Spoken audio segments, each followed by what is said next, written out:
Battle of Britain from the Toll House in Lancaster. 2 Spitfires of 610 Squadron, County of Chester. It's over 85 years since the start of the Battle of Britain.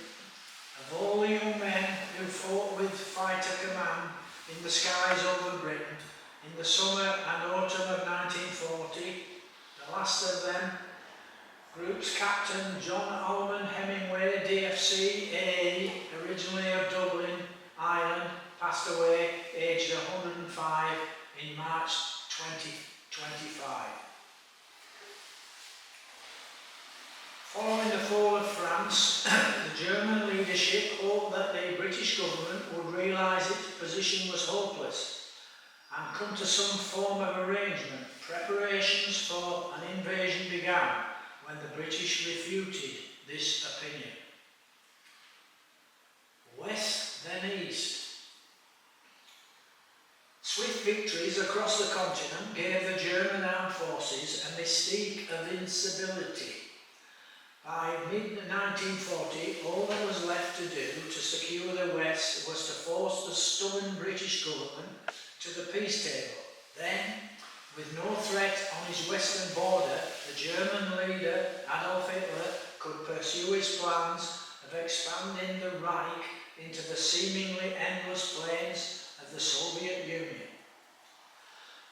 Unlike most of the previous campaigns undertaken in the first 9 months of the war, where the German army could simply advance across the border, the English Channel meant that a seaborne invasion, supported by airborne troops, would have to be organised.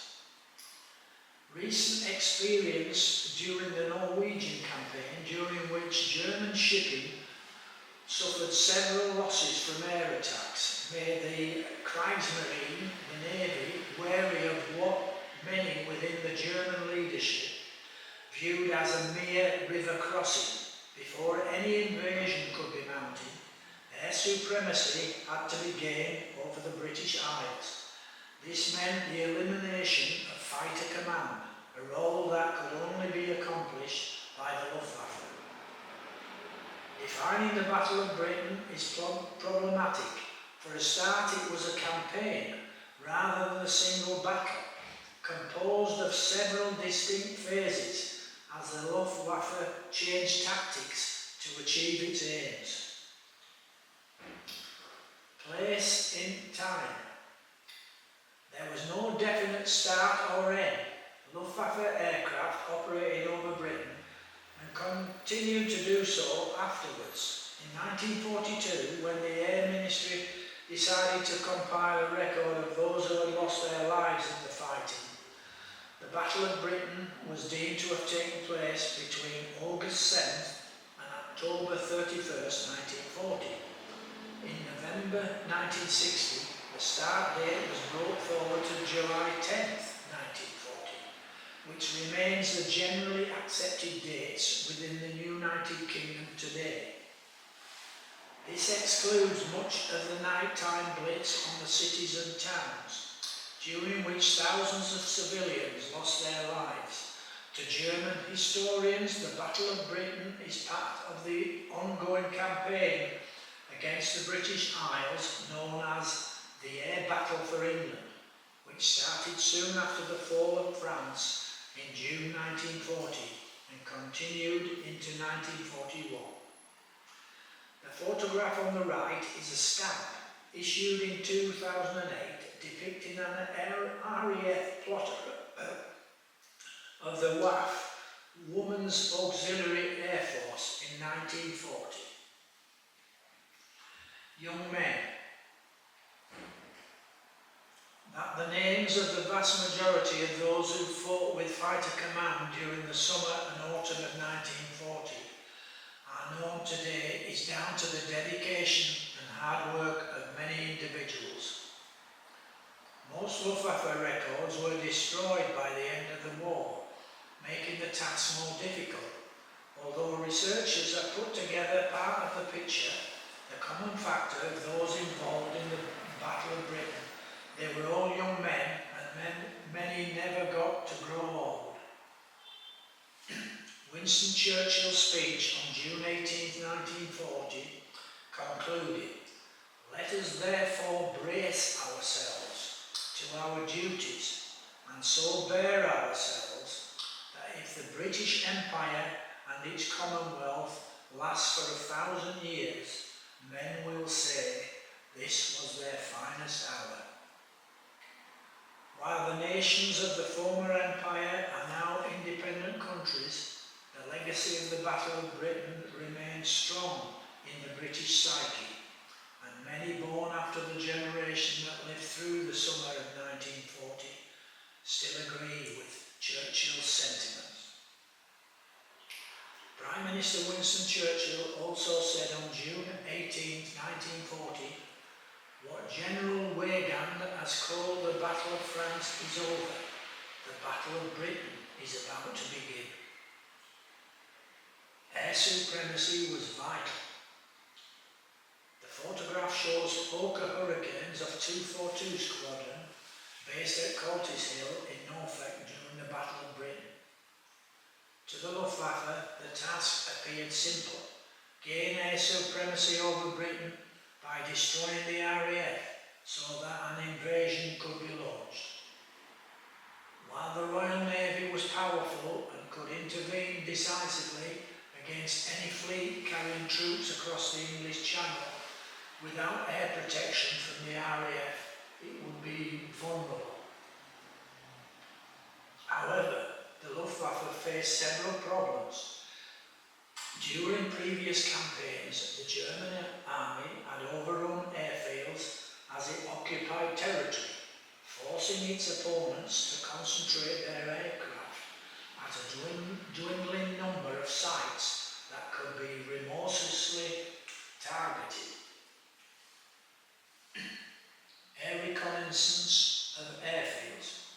The waters of the English Channel meant that the Luftwaffe would be operating alone against Britain. The RAF benefited from an integrated air defence system with radar to give early warning of air attacks, the Observer Corps to visibly report formations as they progressed to their targets, and regional control centres to direct operations against enemy aircraft, plus modern fighters better than those of the Luftwaffe. Radar diminished the need for the RAF to mount standing patrols, saving fuel, effort and wear and tear on its aircraft and pilots. They would also be fighting over their own territory, meaning that if brought down they could, if uninjured, return to their squadrons. Luftwaffe pilots shot down over Britain would become prisoners of war. Small raids on mainland targets causing little damage were undertaken 5 weeks before the official start of the Battle of Britain on July 10, 1940. Nocturnal operations began on June 5th, when 30 Junkers Ju-88As and Heinkel HE-111s hit targets on the British mainland. Nighttime attacks on airfields commenced on June 18th, and the Luftwaffe started a comprehensive air reconnaissance of British airfields in late June, but it failed to determine the RAF command they belonged to or what class of aircraft were based on them. Hermann Göring tested defences. On June 30th, the head of the Luftwaffe, Hermann Göring, ordered the build-up of bases in Northern Europe and small-scale operations by escorting bombers and dive bombers against shipping to test British air defences, as well as an aerial blockade of ports. Coastal traffic moved bulky cargoes around the country, while ports were the gateway for goods from across the globe. It was logical then for the initial Luftwaffe targets to be merchant shipping and the ports and harbours they operated from. Mines sowed outside the approaches proved an effective means of disrupting the movement of essential supplies around the coast. The task of bringing a halt to shipping in the English Channel was given to Johannes Fink on July 2nd, when he was appointed Canal Camp Fury, the Channel war leader. The first major attack targeted the Portland Naval Base in Dorset 2 days later and was undertaken by Stukas. Their ability to accurately drop bombs on floating targets was extensively demonstrated during the Canal Camp phase of the Battle of Britain. The large formations attracting RAF fighters to engage in combat. The Luftwaffe's medium bombers were also involved, attacking maritime targets directly as well as sowing mines. Eagle attack. Although RAF Coastal Command was initially responsible for protecting convoys, it was not equipped with aircraft that could meet the Luftwaffe on an equal footing. So at the start of the war, the task was transferred to Fighter Command. Operating over water on the fringes of its air defence system, the command struggled to counter the Luftwaffe raids. Both sides gained experience during Canal Camp. It also gave the Luftwaffe's commanders time to agree on exactly how they would go about eliminating the RAF. The Luftwaffe announced on July 29th that major air attacks could begin in early August. On August 1st, Führer Directive Number 17 instructed intensified air and sea operations to establish the necessary conditions for the final conquest of England. Concerted attacks on RAF airfields and infrastructure were to start on August 13th. The second phase of the Battle of Britain focused on destroying Fighter Command on the ground and in the air. Large bomber formations operating in daylight would attack the airfields the defenders flew from, forcing the RAF aircraft to be scrambled and shot down by the Luftwaffe's fighters. The plan was code-named Adlerangriff, Eagle Attack. Radar stations under attack. German intelligence was aware of the importance of the chain-home radar stations to the British defence system, and efforts were made to destroy some of the sites to prevent Fighter Command receiving early warning of Luftwaffe raids. On August 12th, the Test and Development Group, April Bungersgruppe 210, struck 4 stations with its Messerschmitt Bf 110s and Bf 109 fighter bombers, but the toll masts at the sites remained standing, and as rapid repairs were undertaken that made them operational again by the end of the day, the Germans thought the raids had failed to damage the sites. On the same day, the radar station at Ventnor on the Isle of Wight was hit by Ju-88s of KJ-51, knocking it out of action for several weeks.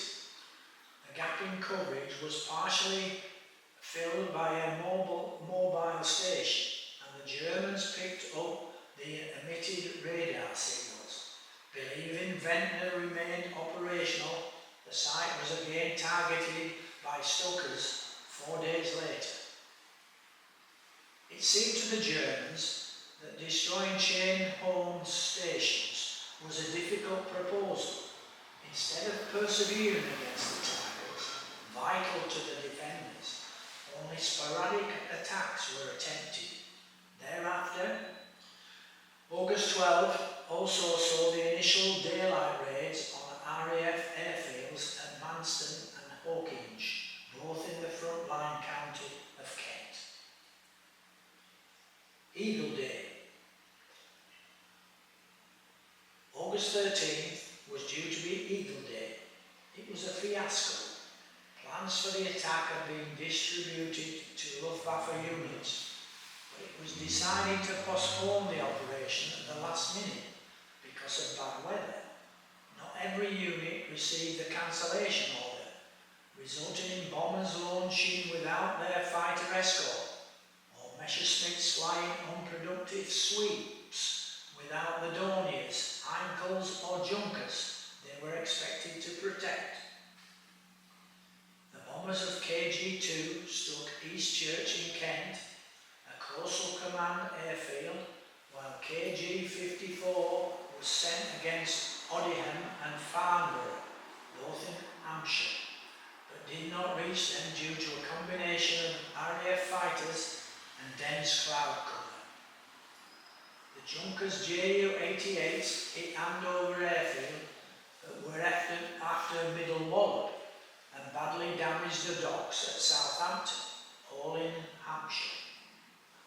Middle Wallop also escaped an attack by Stukas, which also failed to find Warmill, Dorset, although significant damage was inflicted on Detling in Kent, which did not belong to Fighter Command. The Luftwaffe lost 39 aircraft, the RAF lost 15. Luftflotte 5, based in Scandinavia, entered the Battle of Britain on August 15th.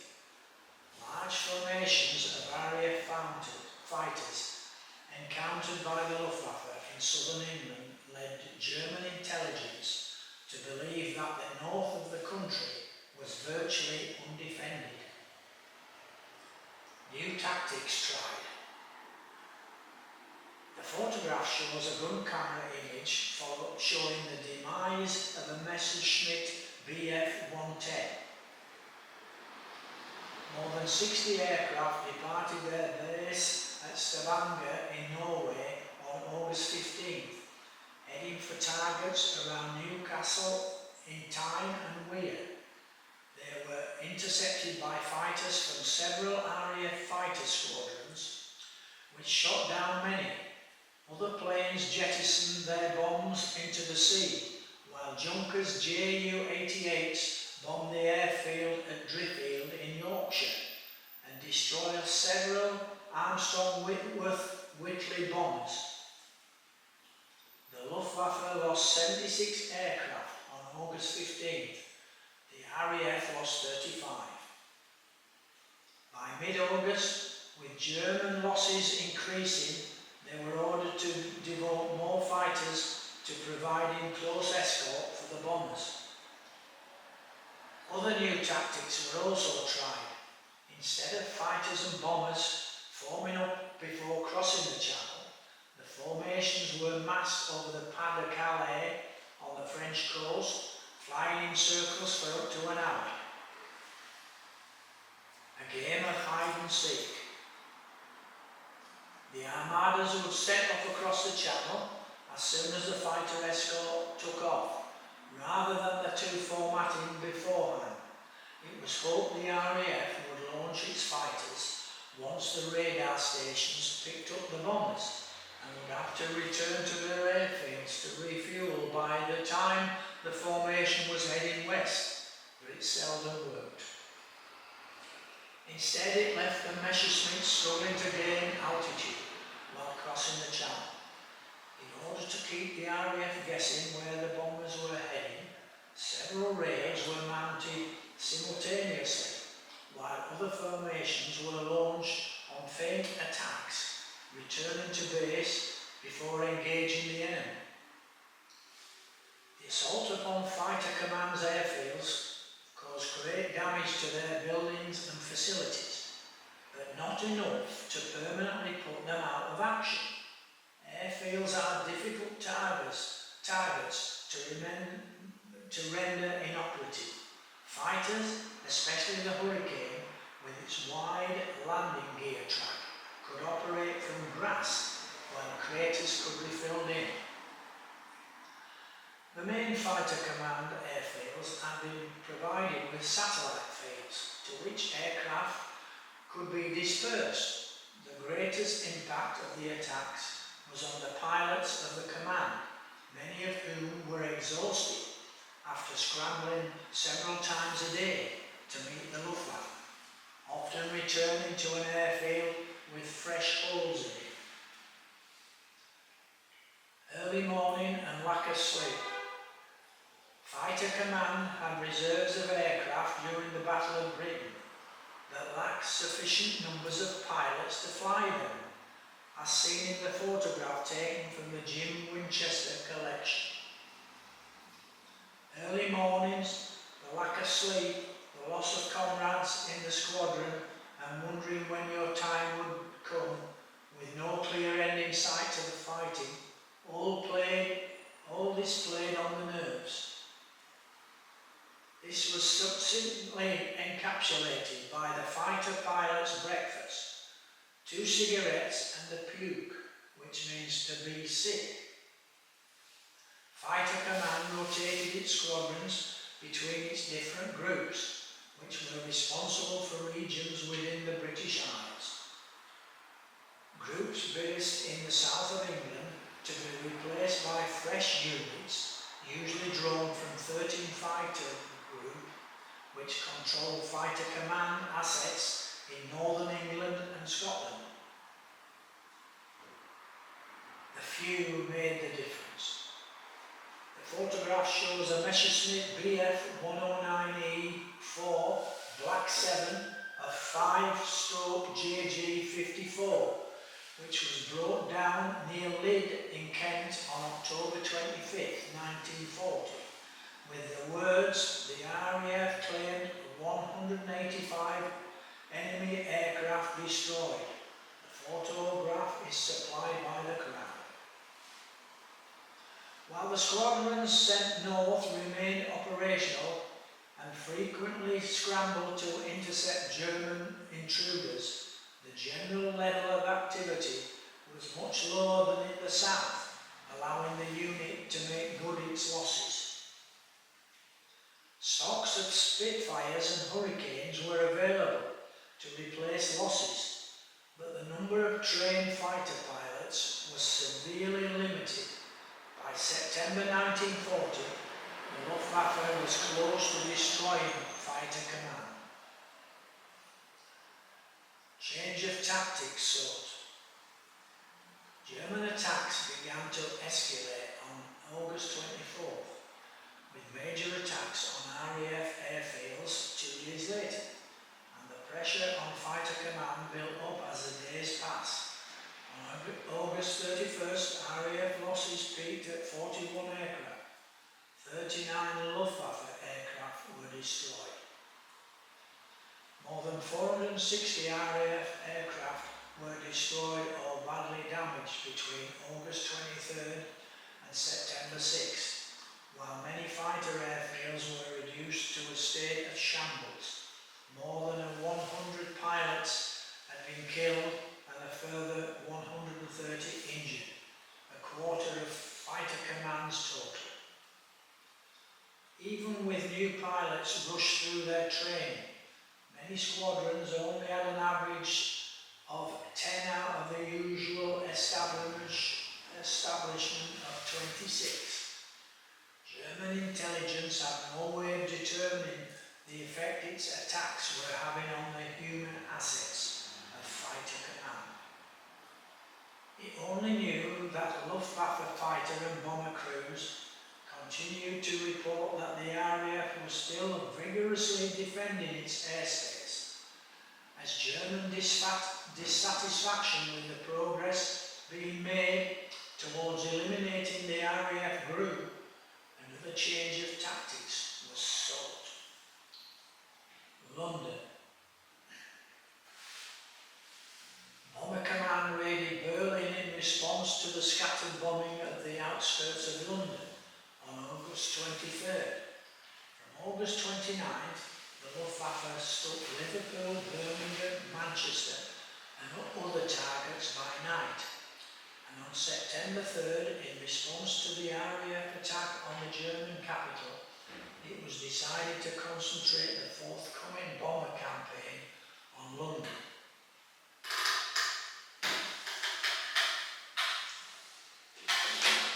The German High Command believed that such raids would destroy the morale of the British the government to sue for peace. The first raid occurred on September 7th. A total of 348 bombers, escorted by 617 fighters, headed for London. RAF Fighter Command was taken by surprise. It expected the formations to break up and head for the airfields, so the defending fighter squadrons were ordered to cover their bases and other strategically important sites. Thus the Armada reached its targets nearly unopposed, causing heavy damage to areas in the east of the capital, including the docks. The fires guiding further bombers to the target during the night. By 16:30 hours, Fighter Command had 21 squadrons in the air, and large dogfights ensued.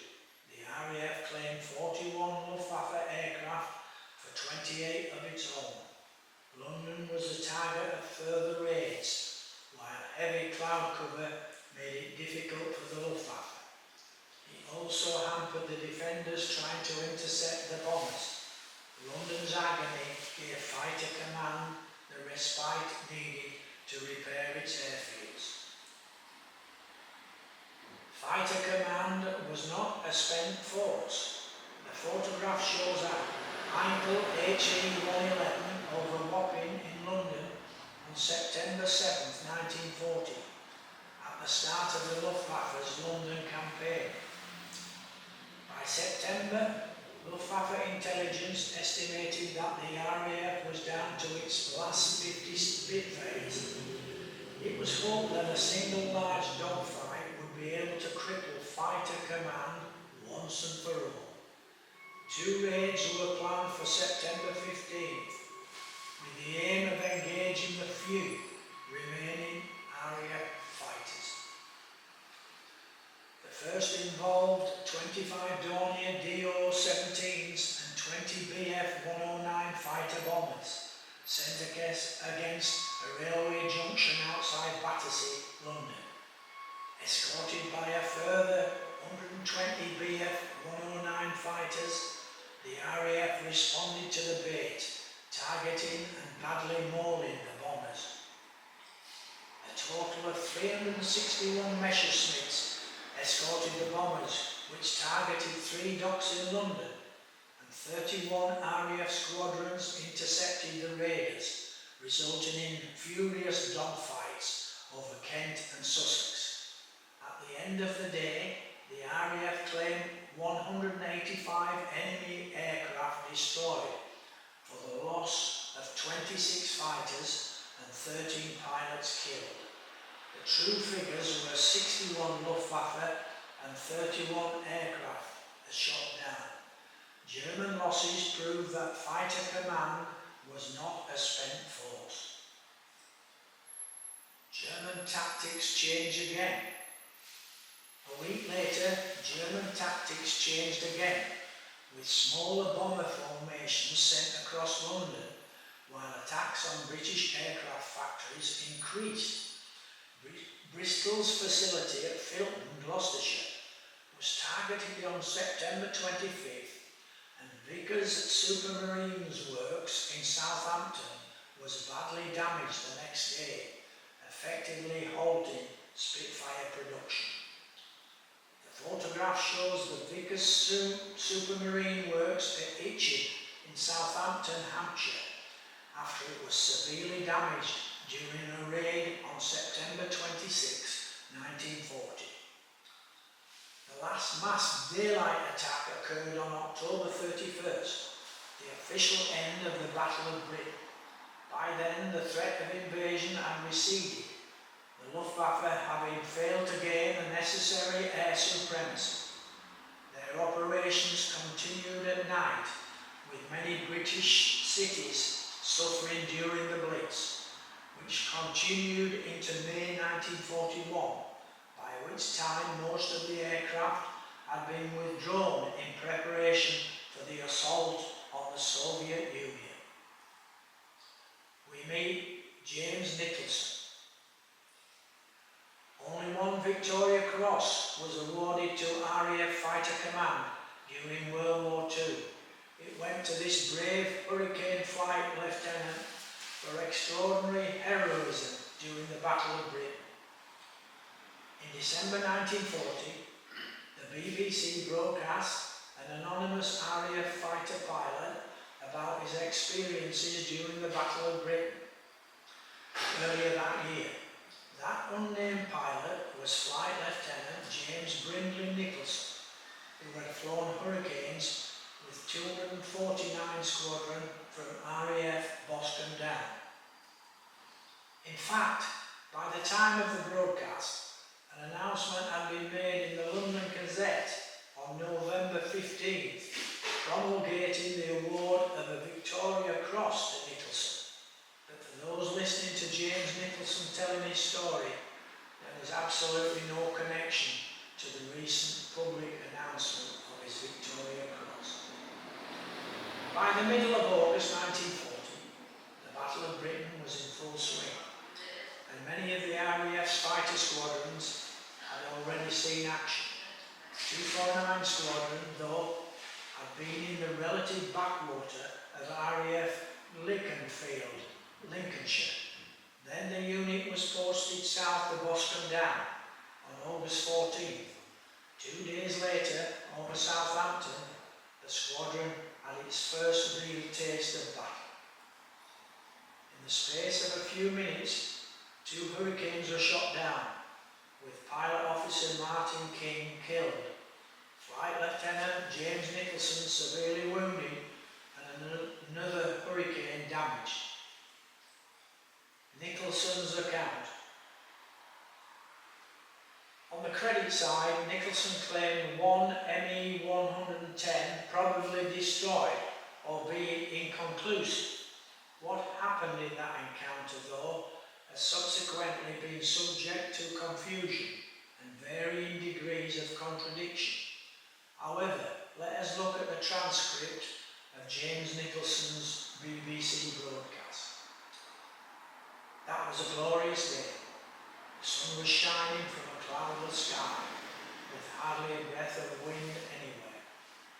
My squadron was going towards Southampton on a patrol at 15,000 feet, when I saw 3 Ju-88 bombers about 4 miles away, flying across our bows. I reported this to our squadron leader, and he replied, "Go after them with your section." I led my section of aircraft round and towards the bombers. We chased hard after them, but when we were about a mile behind, we saw the 88s fly straight into a squadron of Spitfires. I used to fly a Spitfire myself and guessed it was curtains for the 3 Junkers. I was right, they were all shot down in quick time, with no pickings for us. I must confess I was very disappointed, for I had never fired at a German in my life. I was dying to have a crack at them.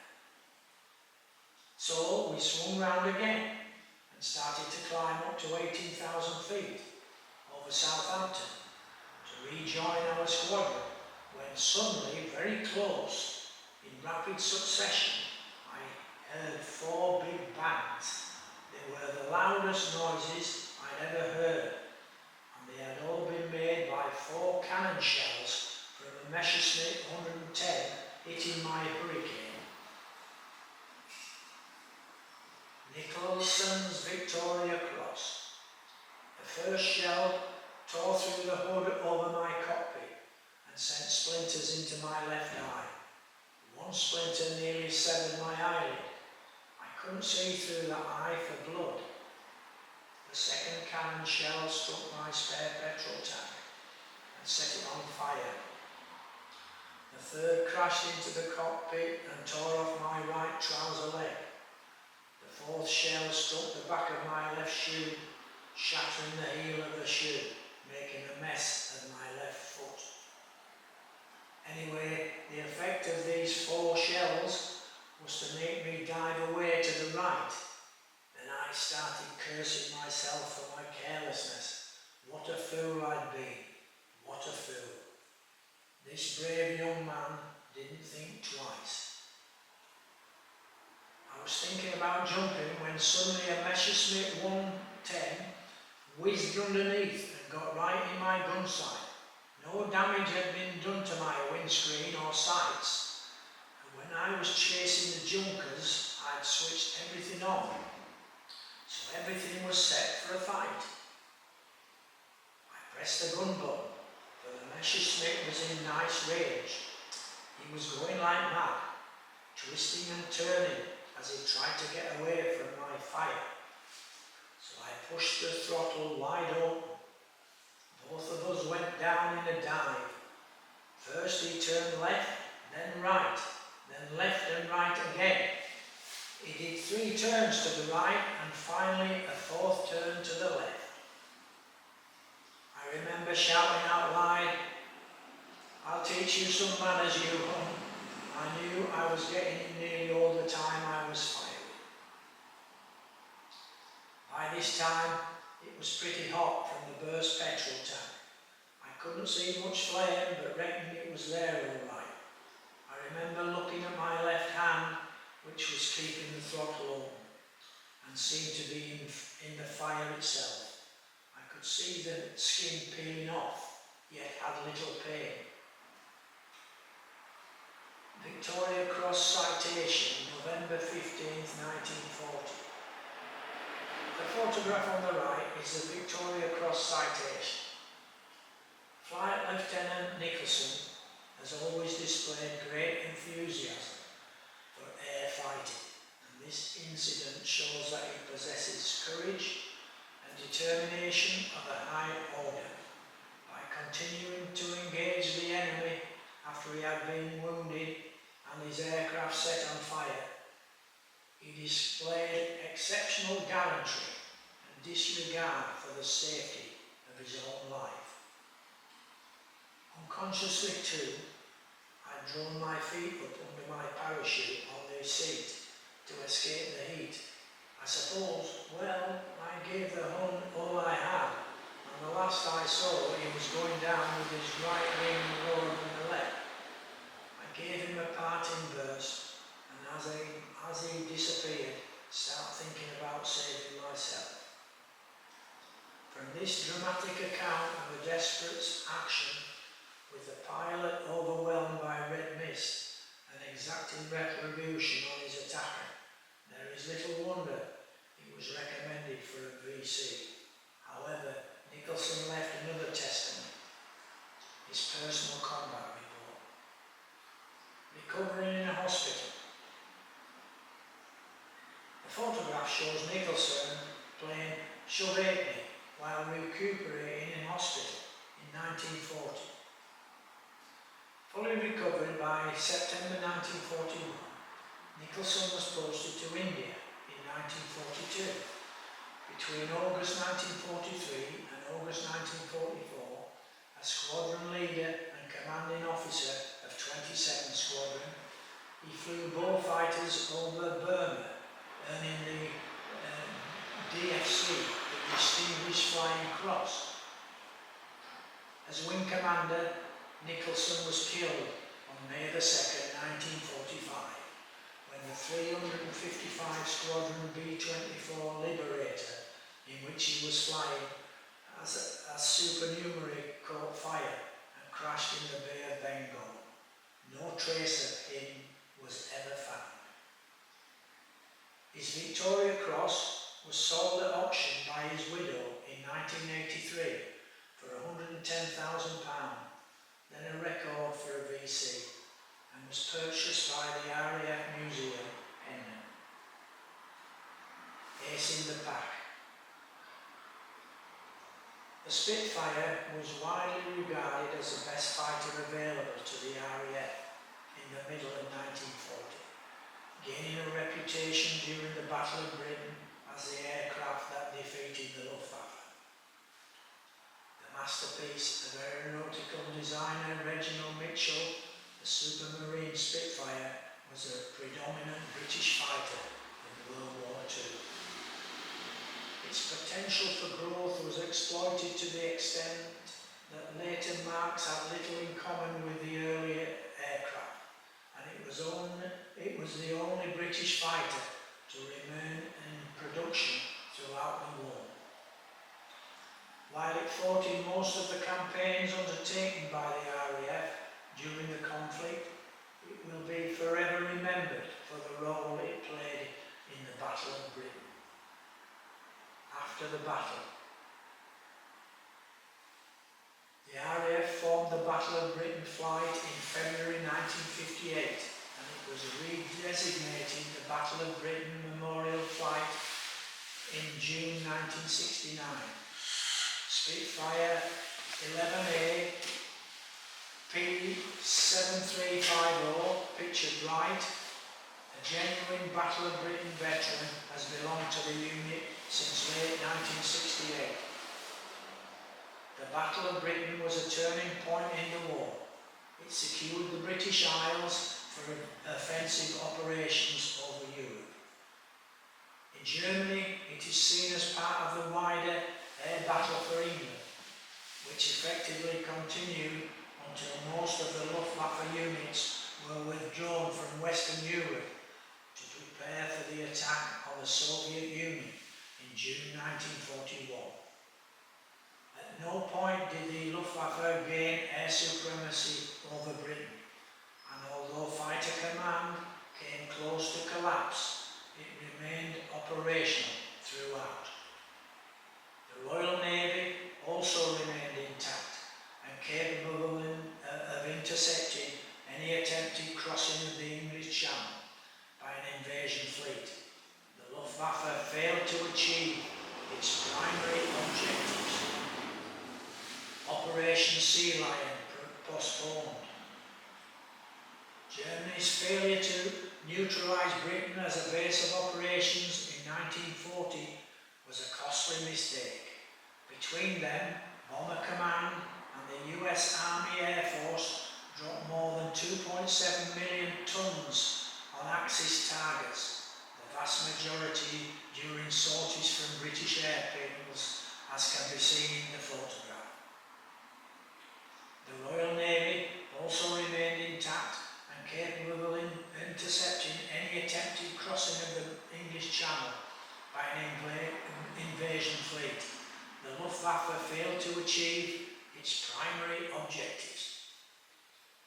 Adolf Hitler postponed Operation Sea Lion, the planned invasion of Britain, indefinitely on September 17, 1940. For the British, this removed the immediate threat of invasion. A turning point. As the months progressed, the chances of an invasion in 1940 diminished. The approach of winter and the bad weather associated with it would make any attempted sea invasion difficult, pushing back the prospect of an invasion to the summer of 1941, when conditions would again be favourable. By then, the war had progressed in a different direction. Those on the distribution list within the British government and at the higher military levels were aware that the threat of invasion had been lifted via Ultra, the product of the codebreakers at Bletchley Park in Buckinghamshire. Around September 7th, Ultra revealed that the Luftwaffe was reaching the limit of its resources and that German intelligence had greatly underestimated the RAF's strength. It also put a date on the invasion, September 15th. That date saw some of the fierce fighting in the skies over England, when the head of Fighter Command, Air Chief Marshal Sir Hugh Dowding, decisively committed his forces in southern England against the Luftwaffe, resulting in the largest losses for the Germans of the campaign. It was a turning point. Looking to the east, the German campaign against Britain was expected to be a repeat of the quick victories achieved against the countries of continental Europe. It aimed to force a negotiated or military solution so that Germany could turn its forces to the east against the Soviet Union. Planning by the German High Command for the assault had started in July 1940. Revised plans for what became Operation Barbarossa were ordered by Hitler on December 18, 1940, with the date for the start of operations set for May 15, 1941. The plan depended on the German army being able to achieve its aims before the Russian winter set in, which would greatly limit its mobility. Delays caused by having to intervene in Yugoslavia in April 1941 and the need for additional time to marshal the forces required in the east meant that German forces actually crossed the Soviet border on June 22, 1941. Battle of Britain Legacy. The Battle of Britain was the first time that German forces were prevented from achieving their aims. It was the first large campaign in which air power was the major and deciding factor. Only a small number of people were involved in the fighting in comparison to the land battles of the war, and casualties were relatively light. It was a major victory for the British. Much of the groundwork for the successful defence during the summer of 1940 was laid in pre-war years, when fighter production increased and the infrastructure and equipment of fighter command improved. The battle demonstrated the importance of technology in air warfare, including the Dowding system, the air defence connecting radar, tracking and communications to make the most efficient use of the limited number of RAF fighters.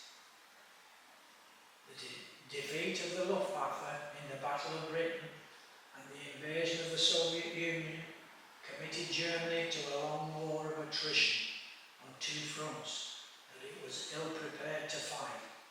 Britain remained as a base of resistance to German control of Europe, growing in strength and gaining new allies, until the day came in June 1944 to begin the liberation of occupied Europe.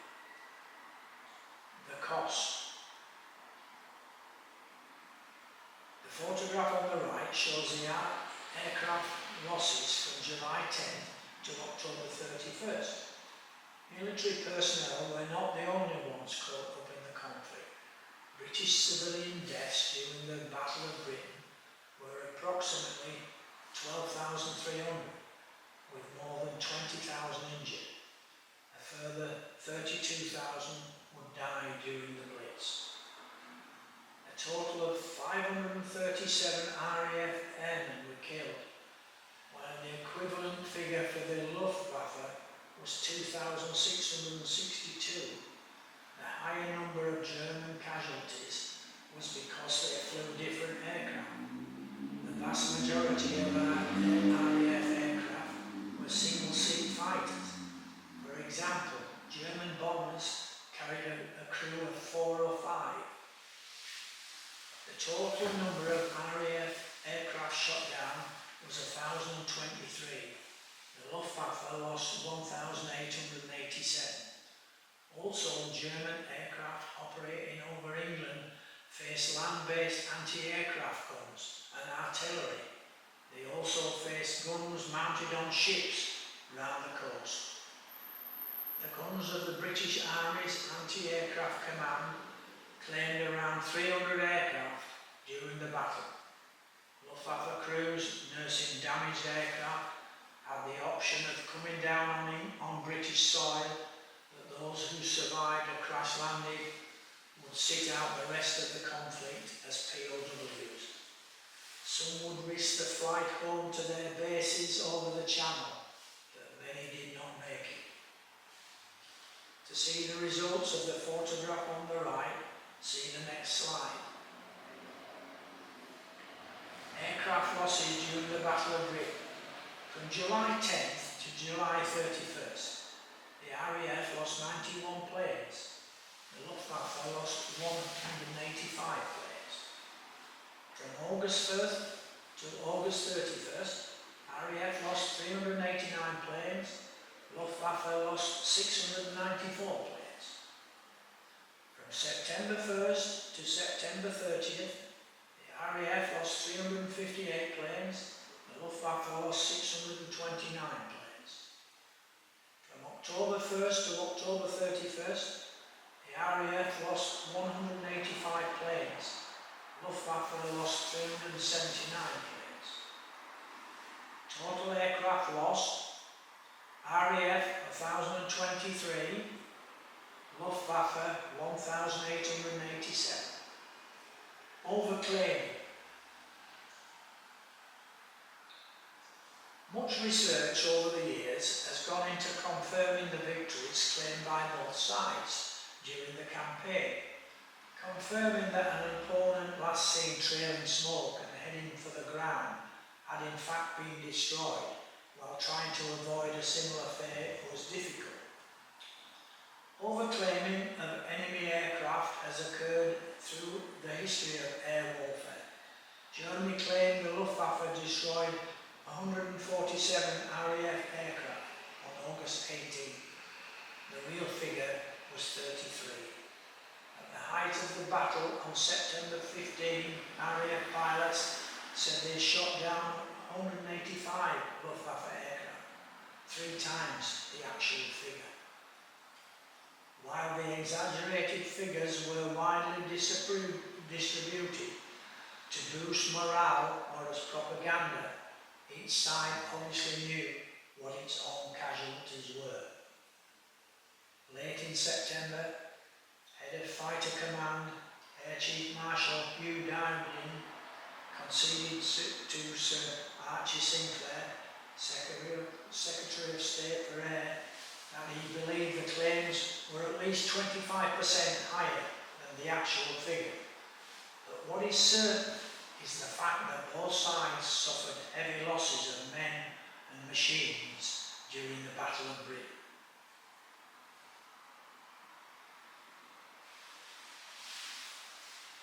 This talk was given in remembrance of my beautiful, amazing wife, Margaret, who I loved for 65 years, and who always encouraged me to follow my dreams. She had a smile that could light up the world.